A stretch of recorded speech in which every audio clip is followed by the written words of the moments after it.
where we are. Wuonot moting'o apisi mar kambi nyamburko mar Isikoch ondhigo bila e kinde ma sirikal ma kaunti ma Nairobi dhi mbele gi timo apedha ne wuon ute kata weg ute manie boma mapok onuoyo wicho rangi utegi kaluwore gi chik manyien. Jatend migawo marango wechego e kaunti ma Nairobi, Susan Selantoi, owacho ni wuon ute kata weg ute 31 osego fwai kaluwore gi chike manyien-go mapok giluwo kaka owinjore. E kind ute 158 mano milome mondo mi owich utegi manyien, 41 kende moseluwo chikno kendo osewicho utegi rangi.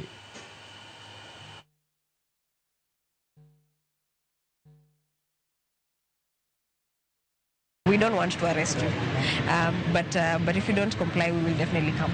So we are hoping that people will comply. In fact, we've seen quite a number of people who have already complied, and we're very grateful that they've taken time to even just take personal responsibility. We are encouraging Nairobians that they must respect the directive given by the county and ensure that we work in collaboration. We are not going to tolerate situations where people ignore county notices, which are supposed to promote not only the image of the county, but also our public health standards.